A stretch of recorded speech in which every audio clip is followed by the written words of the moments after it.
Atatudu aganeve lawen brazon mat kavout a hanor var bali breiz evel bebzad an vintin, spimeus e yamad an traoù gant pepini a hanor. Tu chantik et eo mal gwenek dat kavout a hanomp, me gouzout arit emaon irio evel bebzad an gant daou geneil, feal, yann li gourvez a telomel. Penaos ma kont. On a ragolé là. Nous oke perak e zantan guapache un tamm Mais t'en mets bête. Non, mad ar jeu. Mais ya, Bon, tu zo kregi gantine diom daï. Gouzout arit piou a vo pede dirio Méchantia. Pascal Nignol en Ninier. De ede da ginnig dom, diskouezadeg neve ar mejou frank, divarben ke roazon, lam en istor a vo gret gantan. Daoustag a wenet eo ar zourien ar vro gant luskad ar 6 breur, setu ar pez a vo gwelet, gant ur film, se venet gant Anne Gouerou. Hag ur ran neve de zaou a vo gwelet ie, euliet e vo Ronan Le Pennec, chenchet en gantan, evidemment var zu a l'urskeudenni. Ya, mais son erez a vo iet elo. Et vel juste. Pio vo Gant gagnon Fran May a Joël Genaouz ar piano. Gant a oen souezuz a war. Ya. Deude Pascal Nignol da kavout a c'hannom moustol bali breiz, dege mermat, Pascal, madame Ya, trugare, ya, mon aramat, ya. Mon aramat. Ya, Ronan eus gouzout e penkenta pe babaden, daoustag ezit aliez da furchal var a roedat. Oh, de me songe de ce caladra de velet diwar me fen. Bedom bet a vechou, ya, mais... Ya. Oh, neus ket kalzadra. Neus ket kalzadra. Petra zonje se zandre... Gure, neus ket kalzadra. Neus ket kalzadra. Non, Bon, ba, gwelet e bon dra zet Voilà, disut, Ramad. gouzout madarit, Wikipédia d'or bet gant yann erli. Wikipédia, Pascal Nignol. Avec clask var unan barek var an histoire et France Libreis, Franc-maçon entre dans la cagoule, et on le tue. Pascal Nignol Si avec la Calvet cagoule da zone da a Breguer Post. On le tue. Et alors l'autre avait dit merde alors, mais alors vous tuez les gens comme des lapins. Renier an den, arbenik var en gounou ar vro. Ragnus ket par di an vid konta peptra dorm. Hag a reze a brene traoù kourt. Encher et Pascal et Mirdi Breiz, ur ran eus kreizen ar mejou frank et roazon. Ur zavadur modern a lak sevenadur ar vro da dreiñ var zu an dazan. Encher, chenchet a galz e ar vicher, a bremañ a vad e rank fem ober buezour diouti. Pascal ne ziou kourket an dud da gavou doen davet oberenman oberen, rei an alc'hwez da zizoloy a da gompren sevenadur ar bro ne lavar an ket. Ur mirdi modne vez i Mirdi Breiz, unan avec gweladennet en ur ober a neket en ur c'houzanf. So de Pascal gant e vicher evit bras a plijadur ar velade derien. Enfin, pep tra zo da verguriet devel just. Pascal, ne lavar er ket mui un cher, me kentor buezour. Perak diz megansus e war ger un cher. An an officiel, zo kentor anterour sevenadurel, un cher zo ma dinive. La kom... ma micher a zo etre an un cher hag ar buezour. Avechou an buezour gant ar vugale, un cher gant ar revraz, mais an anterour sevenadurel, barz bet ar mirdiou, ar labour gant ar skipa ive na kalz en arok, penonz raktrisou a zo, hag bewech ez eus ur anterour barz ar raktris ur pe daouvloa en arok, quoi. Neuzen, la kom drevraz, penonz un dewez labour a zo un anter dirak an dut, hag un anteral gant ar skipaï. Neken emet setu perak implij d'ar gerze bremañ anterour sevenadurel, quoi. Gwechal eo astaliet Mirdi Breiz var a reou hag a baoe un toulat blavechou o peus diloget evidemment beteg ar mejou frank. Ya. Daoustag e chenchet an doare da labourat da baoe. O ya kalzik, Kalz. ya pennoz aliez e la ran andrae gwechal oa re e wem quasiment en naont ekvet kanvet. Damit mokos e oa an traoù plijus ive, me gwere mokos. Bremañ eo kalz modernor, quoi. Non eus ket bevet an ugenvet kanvet ben a fin. Gant an teknologi chou newe, an dar an prejou e tre al levraouek, tiarskian chou, skipay ar meziou frank, kalz mouillor a dud a zo bars, ya, chenchet eo bet, ya. A l'arrêt de peus e bezo ur bern vugale o tont barz ar mirdi, penaos e rit evit desacha paka e vez ar vugale. Ah ben, just avoir classe 40 ober monsieur Sgwellan evit penonz la kadaneo d'ober, quoi, et implij a ran Penons d'affaires absurd vid penons troram a person un abaden ar bad norvezanteur neze moyenzo de la cada ar vugale d'ober war l'air ran brezegenik war l'air ad la kan ar vugale de la boîte lusk azo zezo a bouez a la cada ar vugale en o vleud ivez zo a bouez penons hag an doare de gonta antra oazo a bouez ive a sacha ivez da la rede red gleba a rochet red sur le kinavichou red ober quoi davat modal neve feke penons dal red zonj vat de zan arbaden hag te feke dendro var l'air quoi. Marteze eus lo da c'hanor nouzit ket pelec'h emañ ar mejou frank emañ yo an denez o vont da incha ar c'hanom diustu. Nemeus ket bet da zon gwell bell, evit en em gavou amañ, dirag ar mechou frank. France tri a zo da bem kant amañ, ar metro a zo da gant met arze, hag an tigar just adreon. Setu, ar mechou frank a zo e crazy ker oarzon. Savet e oa bet ar mechou frank e daouvel c'hwer.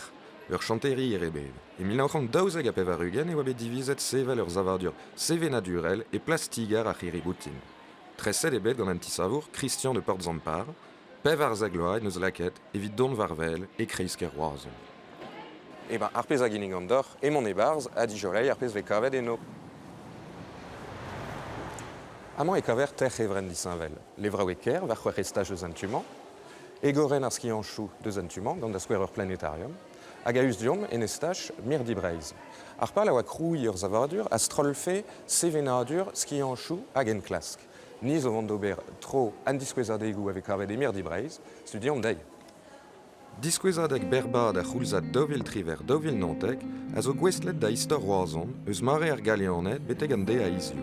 Rannet eo an diskouezadeg e dekloden. An nol testennou a zo skrivet e brezonek, gallek a soznek. Kalzel fennou deus an amzer goz a zo laket varvel e lodennou kenta an diskouezadeg. Priajou, bravigou, pe c'hoaz kastelodrennou.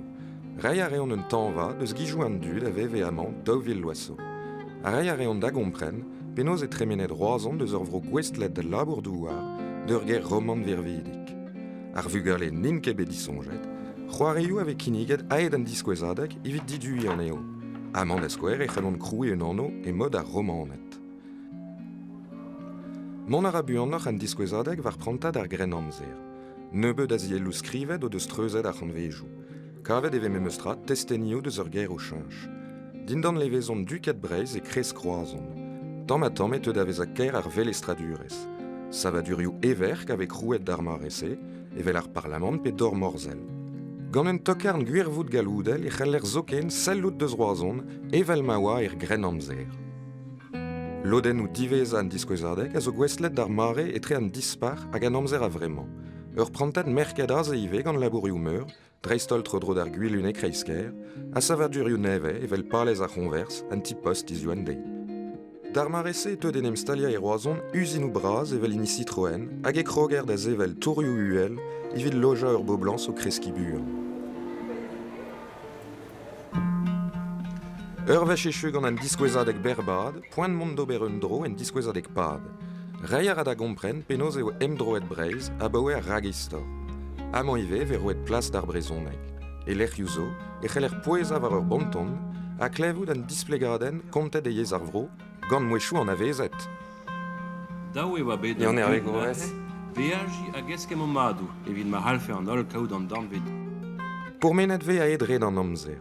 Tamm e kaver muiar a el fennou tostor diouzimp. Pechou ar ebeuri, listri, skritellou, pe pechou diliat a zo test ur vro hag ur zevenadur o vont varro. Evit e chui, goude bez a treuzet riboul ar brezel, en em gaver brantad vodern, neus ket kemen a draou amañ, reiz a oa c'heo, ganom e vez skrivet an istor bremañ.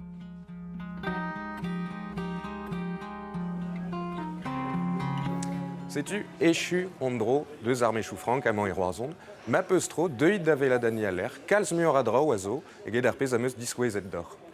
Pascal, mahat o peus plija dur davant bemde da labourat en un tievelse, a zo digustum pet aven. Ya, pluja dur meus bemde, evel just, Kaji un ober en arzel ien, non Non, mais gwere meus ar chans de laborat barz l'air egisse, ça va da vitin vid mont barz l'air egisse, zo gwere, ya. Daostagan eke start da Mirdi Breiz, da Virdi Breiz, kavou des blas me mestra, barz ur zavadur ken braz gant kemen a draou e barz. Gwire, ar Mirdi a zo kuet un tomik, Ya. hag penons tal, al levraouek a zo penons al l'air ma vesachet ar muion adut, hag gwelet ve I ben deus an diavez, kler an traoù, ur biramiden a il penet, tiarski an chou ive. Ya, setu. Ar Mirdi, hel ober kalz gwelloc'h, oas, vid an degemer, ya, gwire, sur ar skipailh, emañ ar skipailh ar maremañ labourat var an draze. Ur bezo an berntud o chomer roazhon ne ouionket deus Ya, ar Mirdi-se. ya, gwire, chomar al labour, oas, gwire, mais emañ ar skipailh ar maremañ ober al labourze, quoi. Ya, ar buanno ar gwellañ. Pesor menouchou o peus evit Bah, brud a gwelloc'h ar Mirdi. Dija, traoù zo bechanchet, an degemer a zo da vat en estache kental ar ma Mirdi Breiz, Ah, ya. gwechal ne oaket, gant un oustizez hag a zo aze evit degemer an dud, a la displeg d'un dud pet a zo barz, kenver penons ar panelou sur wal, un chat an dud, traoù zo d'ober, hag un dra la vogret sur wal a ben nebeud eo an entat penan, o leved eo Breiz, istor Breiz an e pendegile, ze vo adstumet ive, ne ze vo digare vid penons lakad ar gouleier va Mirdi va Breiz. andraze. Ma- Hag an diskouezadenn diwar ben roazhon a zo gret evit piv ben a fin tud hag a zo o chomer roazhon pe evit tout an dud. Me l'ar fe ken tout d'un dud kentor, raon gwire, an anezidi a zo intereset gant o istor deo, me ben a fin neus force piv ar c'hell a dedenet gant istor raon, hag a zo ar square, kerioal e Breiz, quoi, savet gant ar romanet, bon, ur bern traoù zo de l'arret, mais ya, zo vid tout un dud, ya, ze zo un diskouzadek digor, neket bon, pouner a war eo bern traoù zo barz, peogwir mon ara deus a namzir penoz a oad vez an warn betek bremañ.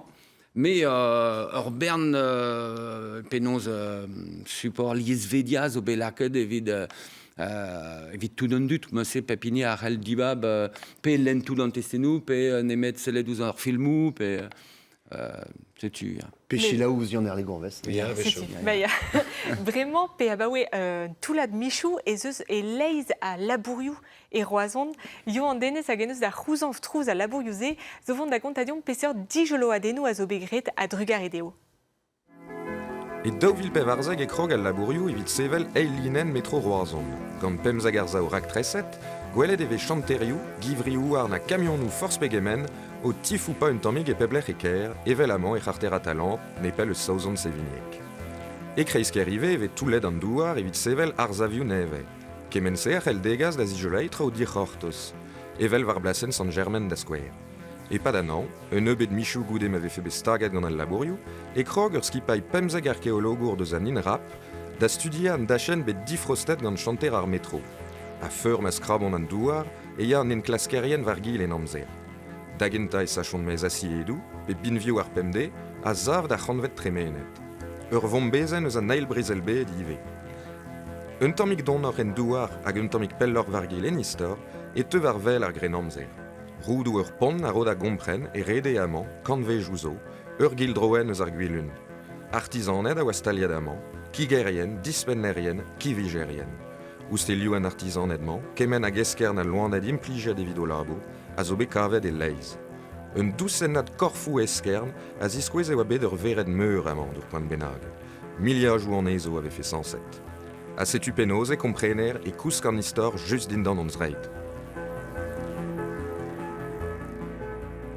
Neuze an diskouezadeg a zo divar ben roazhon, ke Ya. roazhon daostakan eus anno deus ar chanterioù braz se a deus an amzer da zon un tammig.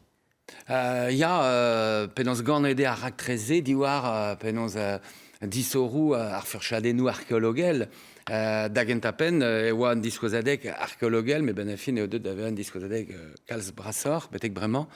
Mais ya, ur bern traoù o ton deus penons ar chanterioù-se ave gwelet ar maremañ en diskouzadeg ze.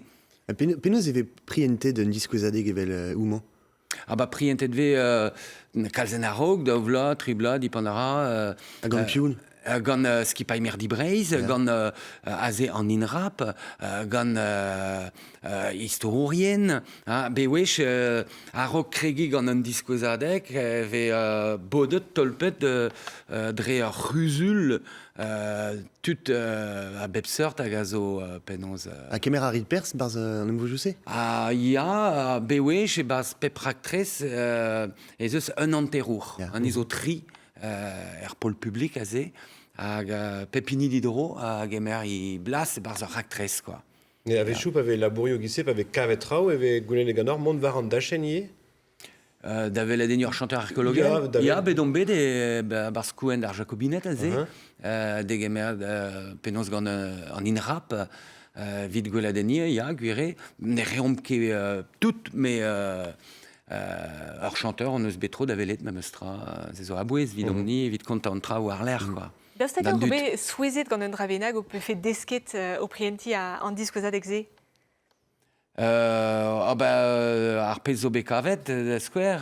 Ya, an draze zo... Ya, korf Louis de Quingo, ze war sa presouezaden, me meustra, peg ar plarze a veve ar setek vekant hag e oa un ur stad mad a war. An diliad da oa chomet. An diliad, hag a zo bad astumadek Mirdi Breiz bremañ, hag a c'horf a zo bekaset ur Keral, Toulouse, Gaftin, vid a studiet davat, ze zo ur sa presouezaden.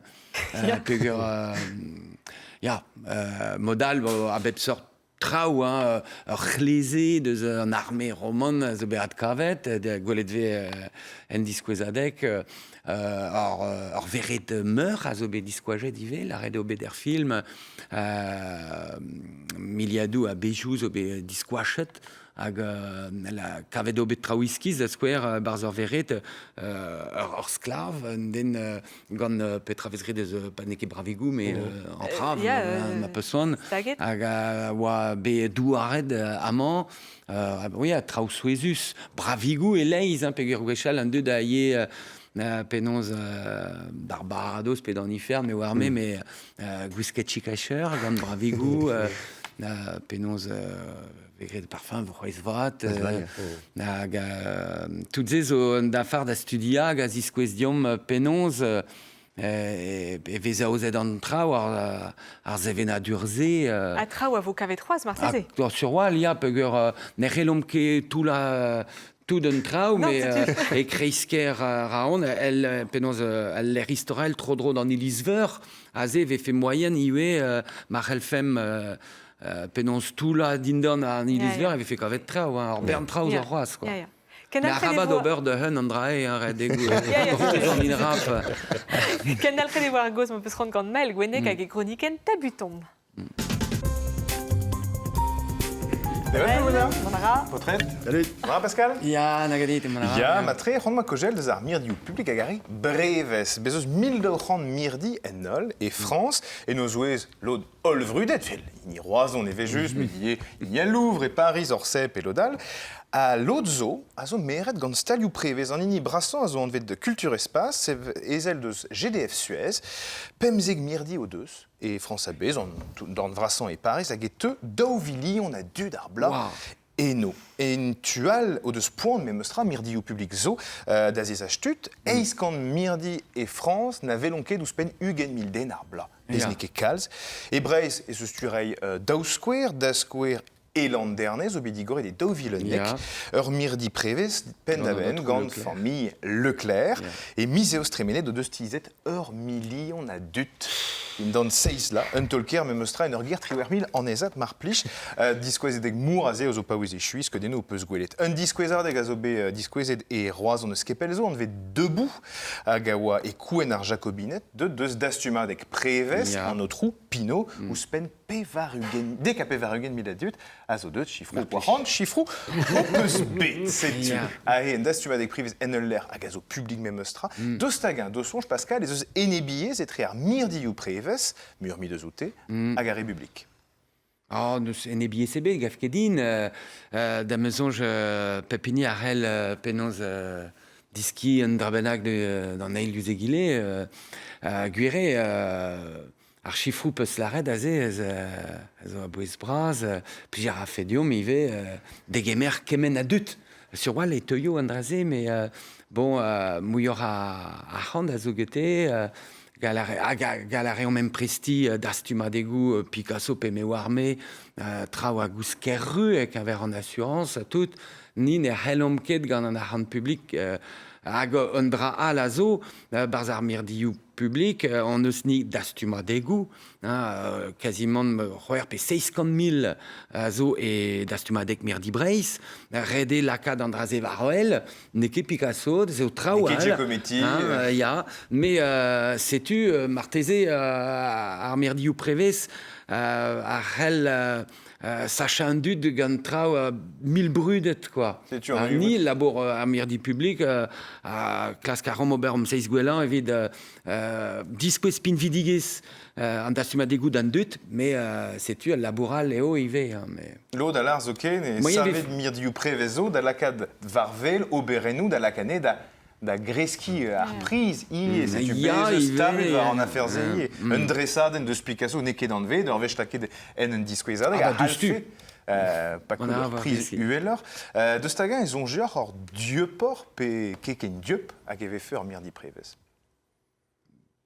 mais la fait dieu port non que dalred gan même penos Goulenou Picudenou, Mirdi Préves, Hel Penons Kaudahan, Vid Beva, ni Penons Achantet, dans un achan public, Zezo, franquisme, même stra, Galaréum, Sevel sujet d'où, Neke Gualvrudet, mais à Drugaré, en achanti public, Zé a chicourcals, mais la fin vide la cade arvechroise en d'astuma des goûts d'avea brudet. Et Maël Chamares Gagnon, mais vite chez son erreur. Ah mais quand plus allez, Télo, un ton de son erreur.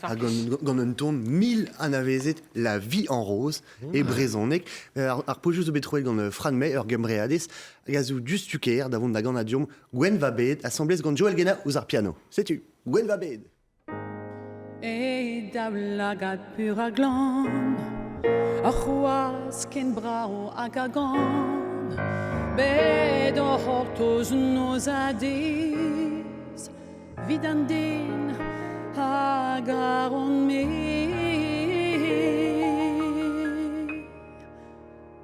gant e diouer tro drodin a c'homz o douz difin na begen Gwen va bet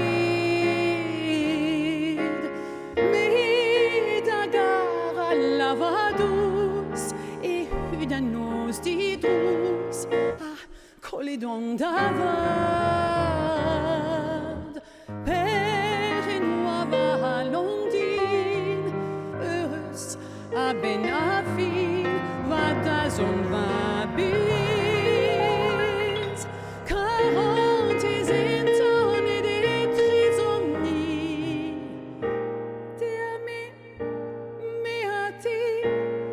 Daviken alavadin paret vazel udan et zandron kendon trid va halon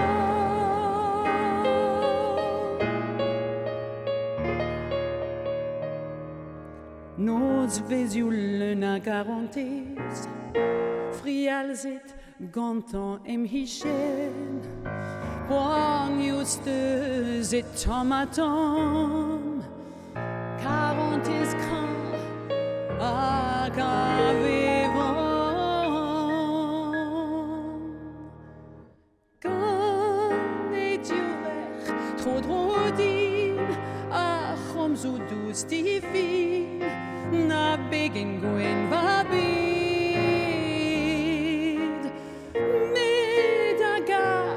lavados et hudanos didrous a coledon d'avad per en va londin eus a ben afin va dazon va buez 40 entonet et tresomni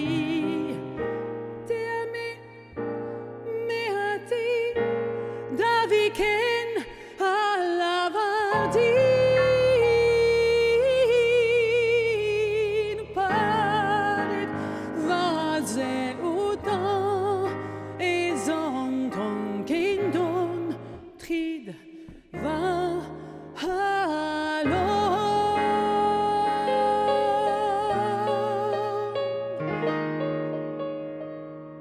Va halon.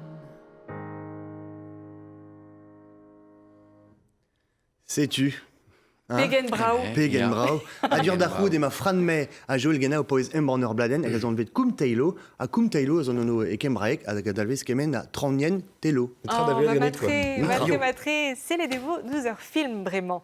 Ar seizbreur, ar zourien yaouan ka wenet gant an arzou poblek breizek hag an arzou keltiek o doa nevezet an arzou e breiz er blavechou ugen. Petrajom irio de zoberenou ar seizbreur, kavet deus adgouerou tri arzour e breiz a wenet gant a luskatze, c'est une ze herez ar seizbreur.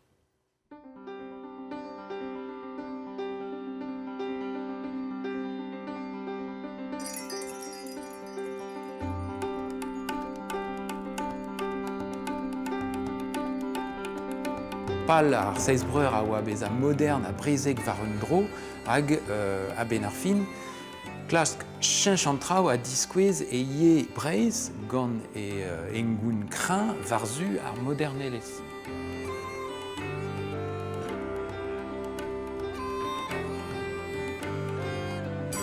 Donc kepel deus ar rubisme, stumou, euntre, karezak, avechou o kemer tressou bar son engoun, a avechou o kemer traoù nevesor moderne.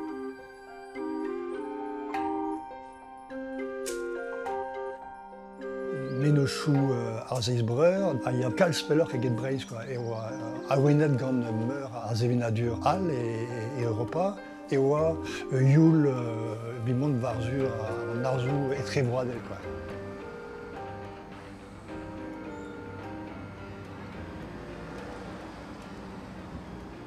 Istor ar zourien ar seizbreur a grog e 1903 var nugen hag a baouez e 1906 a daougen. Padal e ken dalron da levezoni ar grouidigez a vrema.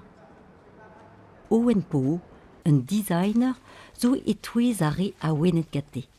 Digemer a ra ar hanom e Mirdi Breiz at an departement e Kemper.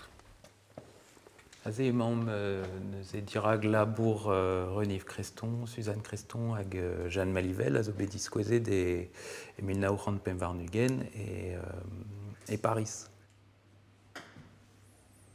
Ar mod adresa a den d'ur pez ar ebeuri engounel, me gant stumou modern kenan, quoi.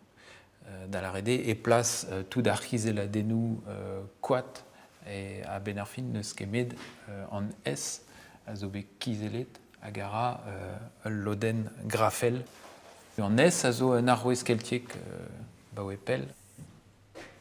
D'hag ver an arz breizek boutin, da la rede an arz neo-breizek, int a oa ben ar fin stag eno amzer. Da la rede penkenta an vet tremenet, e oa an arz an kraft hag an arz deko, hag ar ese o deus neuze pleustret pe ar c'hoat pe ar stumou feianz, o klask eunat ar motifou hag ar pez a oa modern kenan c'houlse.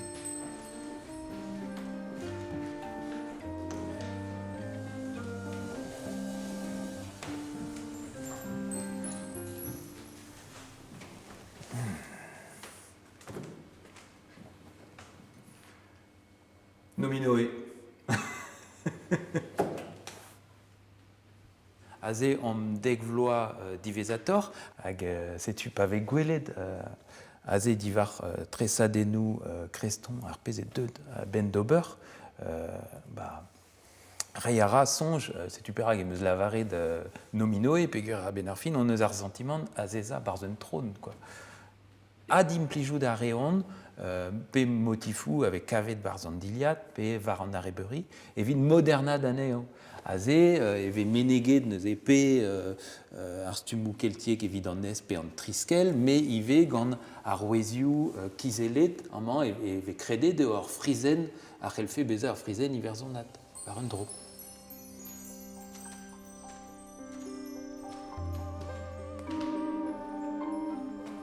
Red meus anaoudegez gant labour ar seizh-breur, pe gwir ben ar fin, pas un krog da higina pechou design, e meus kavet e oa brau o venochou hag o mod da velet an arz e Breizh. Hag meus klasket kavout an evelep aouen var a ben ar fin objedou ar pemde, evit kas an arz Breizhek varrok.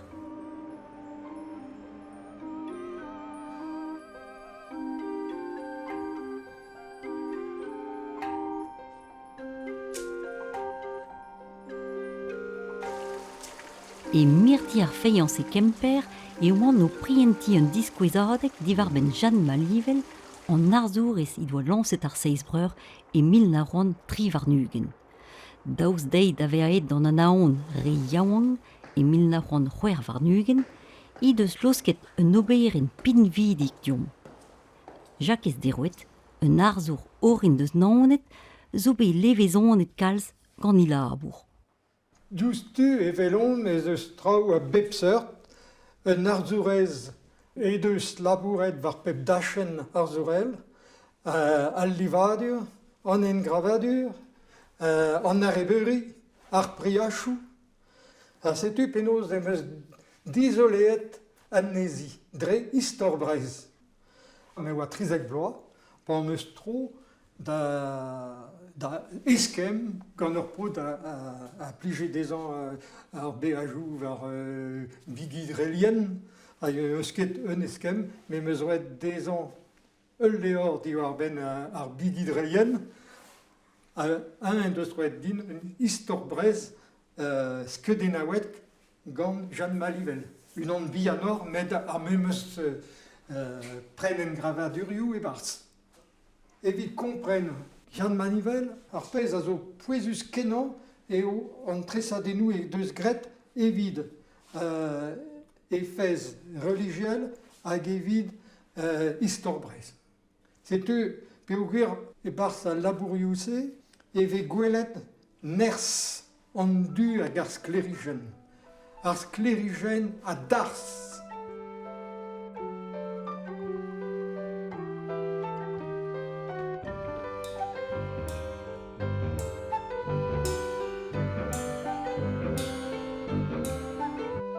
Dre i enkravadur koat e oa bet Jeanne Malivel an inigenta deus ar seizh-breur o labourat war al lizerennoù. Donnet oa bet ar preder gant reniv kreston hag ar vreudeur all goude. Dedro, en deus troet ar grafour fanch an enaf e labour war zu al lizerennoù. Loc'h en meus gant a labour-se, tamm en ur vont da zijoloui tout a labourioù askennoù gret gant ar seizh-breur, hag evel just gant ar galaouen kornog, an Breizh zo bet ar bouez deus tu eus klavet lizerennoù a oa merkenma deus mare ar seizh-breur. Hag meus bec'hoant dija da adresa tout a lizerennoù deus golo kornog. Hag evel just beva ur penad ouz pense baz an iverenn-se diwar ben an arz grafek e Breizh. Et baz ar penad-se, kreston a roi e zonj dean vit mont var rok var arz a lizerennoù e Breizh hag lansara ur sort raktrez vit kinig ur stum lizerennoù krouet e Breizh a glot gant an emban brezonek hag an emban e Breizh e braz.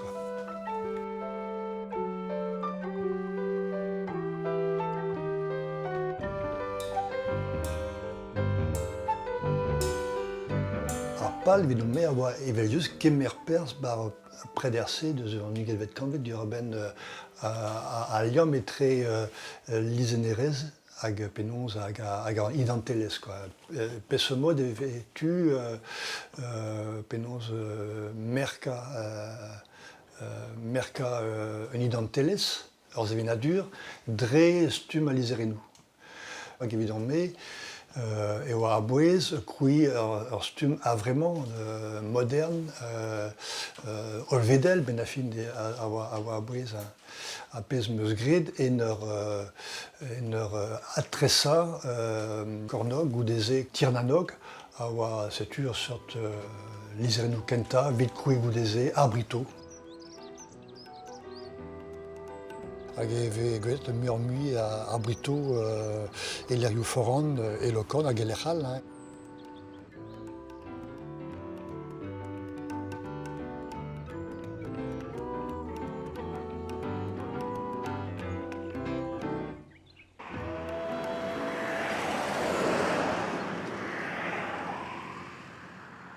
Neus ket kalz a zifor etre o logo a vremañ hag an tresadennoù gret e penkenta an art déco hag e oa géométrik dre vras tresadennoù gant linen e vefe lâret de ligne pur.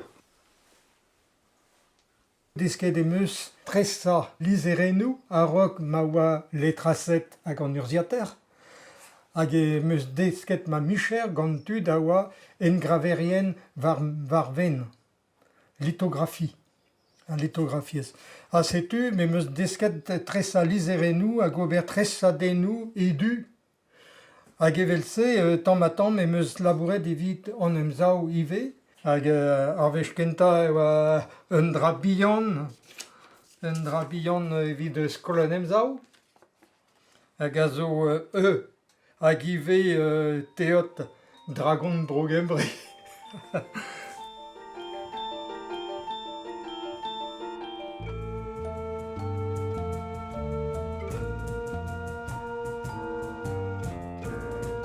Maman meus diskouezet un tammig ma bugaléa chenormet.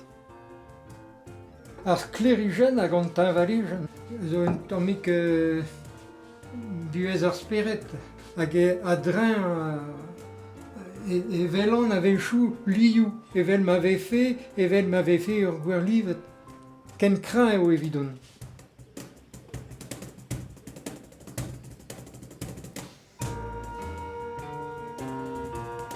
L'eau de son arzourien a rang pe a blij de ken labourat gant artizanet zo. Evel jaket zeroet evit kroui ar gwer livet mont eskwer. Egis ar seizbreuri. Eme meus mod, e ya owen po da glask barregechou teknikel tro del. Ar pezant vet bijin, diskouezet Mirdi Breizat ba Kemper, zo be labouret gant ar compagnon menuizer e oan ar ber. Hag evit derc'hel da linen grafel amañ. Setu. Ne kefal. Owen a engav gant ur menos. A zo a vechou dibochuk d'ober dustu, da skouer pez zo begret amañ, lakad un tamm e kreiz amañ. Owen noa chonje d'ober an tamm en e fez a memeus laredien ne ket pochub da vo kavout un doare. Si tu ar pez zo interesant, nie a zo kavout un doare etre an arzour hag an artisan evit kavout de... Don a ben d'ober ar pez noa c'hoant, me ben ar fin en ur sonjal eo koat hag ez eus traoù e da sonjal evit non pas ma efebris. A loden kroui hag ar pez a rae ar seizbreur, damzouj o deus bet an eveleb doare d'ober hag a rand me irio hag a zo force a zo ini force pe seurt krouer ma peus rand. Damzouj ar bin vidigez en ren labourad evelse eo a ben ar fin gwire me tout ar bagage technikelze dre ma nemake ganin dreret e ben ar fin eret dite mont da glask traoù nout ket boazet d'ober hag me deski ar an ur bern en ur eskem gantan pegur just a walar evit ur aktrez a vo da eul sur a war e kemerin muior e kont al loden teknik se hag an diskoulmou. Zo bet kavet peguir ep ober... Deski a reomp mona il egile. Setu. An design a zo un danvez ledan a walar hag em eus klasket mont var pep tachen pe vefe sevel objedou, pe tresa diliat, pe praktrez hag as ranoun davet ur raktresal. Ar pal a zo ganin tresa traoù a den deus Breiz, deus ar zevenadur, hag lakad da farda aneo e Breiz ive, pe guironeuse ar gouzout d'ober, hag pe eve fait ar gouzout d'ober engounel pe unan nevez pendaben. Mais c'est-tu ken pin vidik eo en mistor om sevenadur, nun ket prez davez a echuet hag emeus ur bernrak trezout da zevel c'hoaz.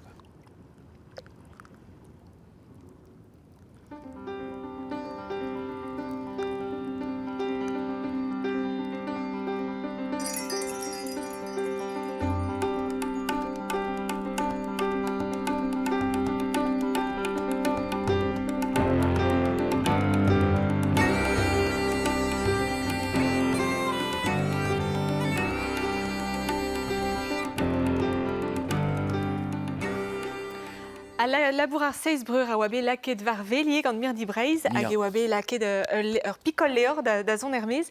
Daoust hag eus eus pechou deus ar 6 breur e Mirdi Breiz irio c'hoaz. Ya, evel just, en dastumadek pennan o lvet eo Breiz hag a gandistor Breiz an el pendegile. Loden, a zo di war ben ar 6 speret ar 6 breur, pechou ar ebeuri, pechou felians, tresadenou, neus que kemenze, mais bezeus menestra, hag tout ar peurest a zo kuhet er guziaden. Neze, mais sa prediskouezadeg, oa be savet du gen lasso. Ya, setu.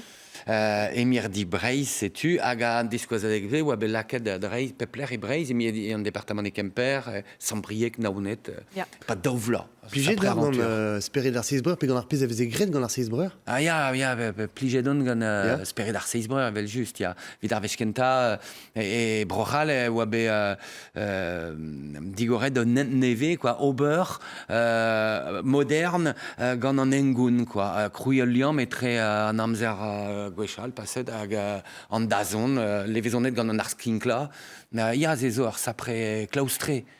Mais ar sentiment an eus memeustra ne kevet an avezet evel me hebet an avezet an ars deko da skouer. Ya, gwire, chiwas. Petra zo kouz. Ba, o yank mat, mate gwire gout er brezel e oa deud ave a diez deo, marteze ar saprechanchaman zo bet, quoi, hag lod a oa deus an tufal, pa d'ar brezel, neus ket chikoret kalz, mais bon, peso ive, e Breiz e oan e oa ket e Paris, hag an darn vrasan deus an dud, e oa enke vit pren a trao meuse, quoi. Prenet penons, prenet eo bet gant tud eus an emzaou dreistol, a pas kemeze, chiwas, a koulskoude oa ar sapre tra, quoi, mais da me jom mateze ma VGB de Paris. Mais chansément eret ar 6 breur e Breiz irionde. Mais bezo tud hag a zo klas varler dastumerien a zo, hag a zo zout gant... Bezo ne gaverket an re e foar al laou. Pascal bebzador net laskom gouzout diror di varben an dut ave pedet gant yom, irion be chikouret gant ur mignon d'or.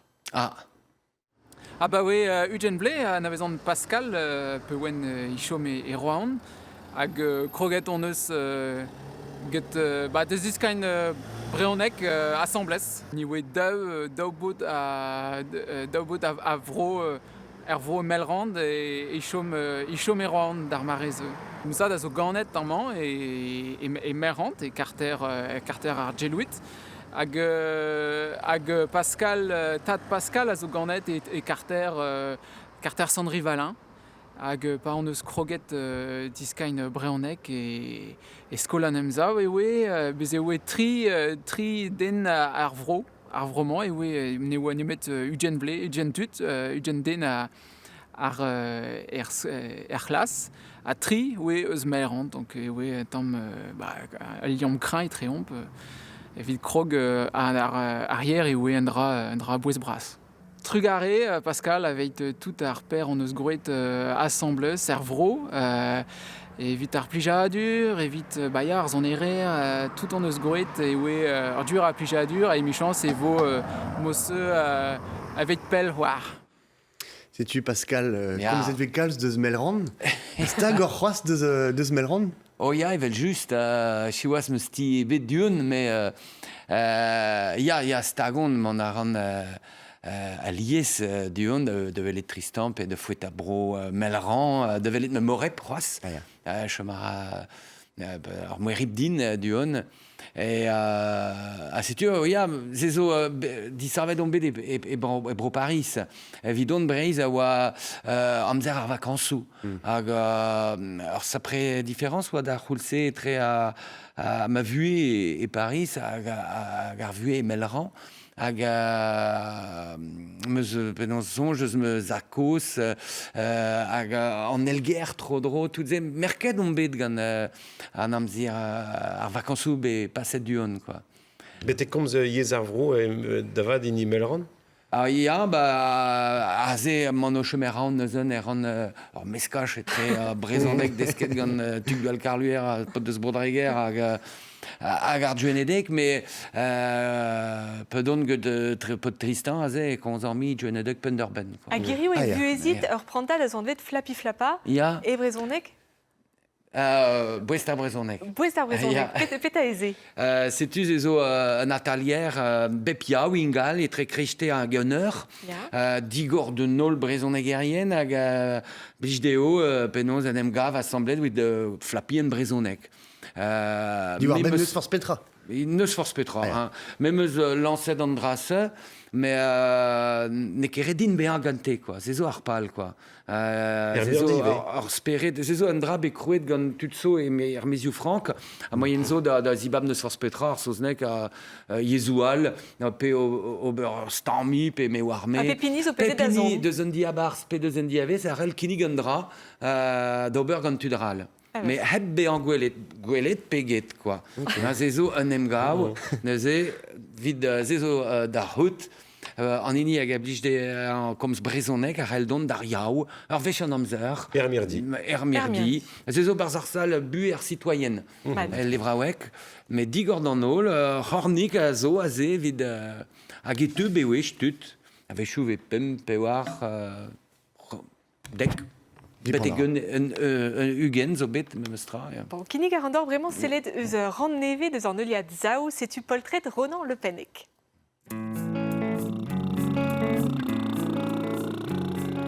Perrin a gomz, eus da jancha manchou bus, chanj pen d'ar vaz, a zo an dravad aliez. Zao! Irio em eus emgav gant Ronan, e brigno gant. Dedenet war Ronan gant traoù li e seurt, en eus ouez ar bigi hag ar red a degou war vor. Kroget en eus studio meka, me oa kere en e vleud gant ergelc'h ar skolveur. Goude ur mare, en eus divizet manda skolaer. Buan en eus be izom da aveli e ben. Klasket en eus distrai davet ar bigi, me gant enkaden ekonomikel daou vileiz, ne oa tamm labour e beken. Stag eo en drog an ar c'helen, a kroget eo da dena fotoioù klas.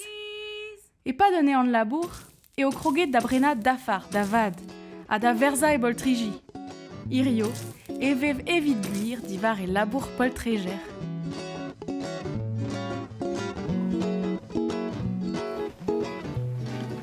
Hello! Demat, mat ar jeu? Ya gant eus. Vo prantad poltriji, Irio? Tene vo poltriji? Ya, mon vont da dena poltriji ur potrik Jack, ne ket de ru c'hoaz. Sous din chiko ar c'hanout da stalia? Tu vo dit chiko ar c'hanout da gempen bad ar gouleier evit bave fe prez pa e ru ar potrik. Ok, kam deg.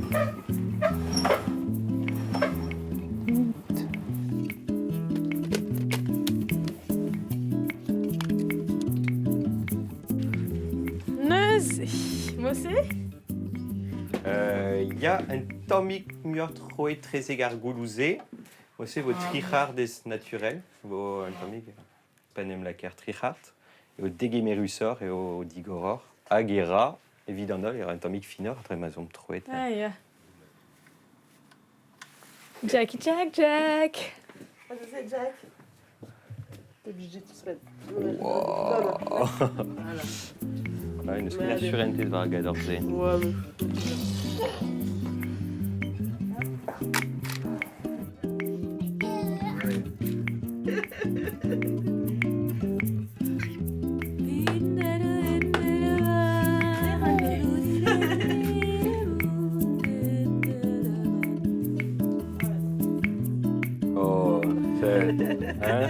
Prince. Prince.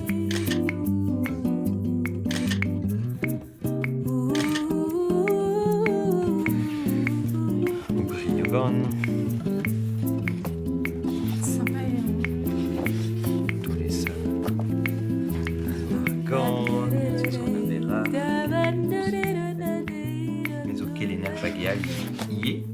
Guéret, on trouve une cale par su armour.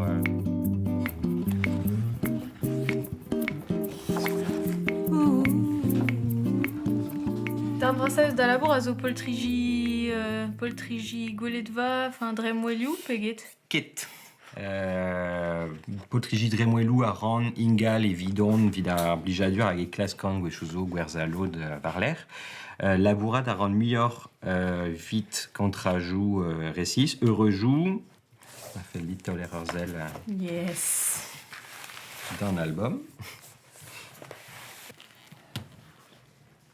De d'or ben da gaout un doare gant da vrek d'ober ur package évident un gliantet. Neuze i va gwreg a ra diliadeuret diouz vent an dut, allié zo ar zai, C'est zo gret ganti, neuze. setu ineus gret a ze ar vroz, a ineus gret ie diliad ar pot, hag a zo rik de vent a tout, Ouais. ino a gret penaos ar chupen ar vragez hag ar gileten e bars. Nous on ket mano a ket gret ar rocher die, hag a lavalière a zo seurt kravaten zo e bars. Setu a mera ar potriji. I a tomik ar sujet a te ar golol. Enfin, mais donc, Meran daolen. Ouais, sais-tu. Corsica.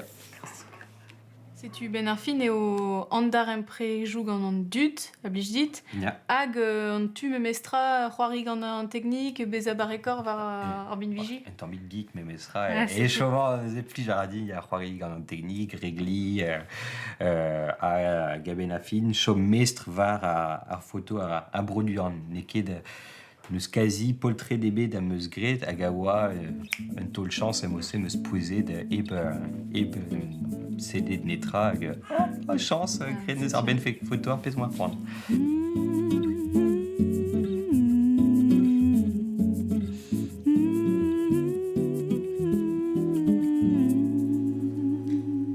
Rana le zao a vo kinigedor ar miz a zeu. Fellout ar ador mandal jilaus son erez sympa, son erez plijus, kudet ebet.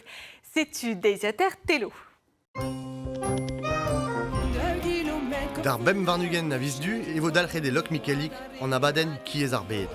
Kavet e vez er stroladman ar gannourez Nolwenn Runigo, Roland Conk ouz ar gitar, hag ar zon er fleutreuz Sylvain Barou. Awen edin gant son erez ar bro, met edin ived a zastum tournioù deus bro India, iwer zon pe broioù ar balkanioù.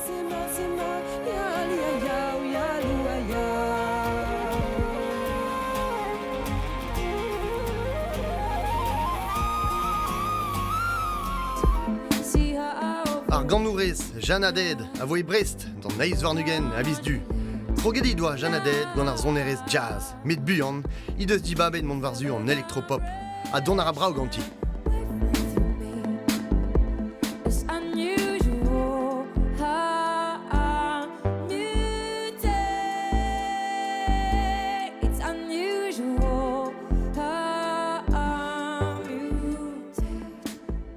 A degas ar an dazon, je vo dalc'het Emir Dibreiz an diskouezadek roazon buezioù ur ger beteg ar bem varnugen a vizeost amzer zo, me poen e mont me mestra, hag gweladennou e brezonek a zeustio ober. Ja, evel just, ur vech ar miz, d'ar meurs de noz, da beb ar hanter betek sezur noz, ur weladen e brezonek. Hag emañ titourou var ar rouedat. Evel just. Matri. Ar zizun a zeu evim ni o klask prederia, o klask ent a levenez gant Alan Durel, a Mafelder. Sellet a gatzel an abadennou, eve just ez eus France Ribreiz Pigefer, a roedado sokial a kemenso. Trugar evraz, Pascal, da vezadet ou stol balibreiz ur blijadur ebet ken ur vechal, Trugar edor. a kimiadi a reom gant son erez. Evel just promete de oa bet dior un eil ton gant Fran me a Joel Gena, an tolman e voe kemraek, an vede ne bon ti, hag evel a kavet var ar bladen neve. Kenavo! Ken disadam, kenavo! Kenavo.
Blé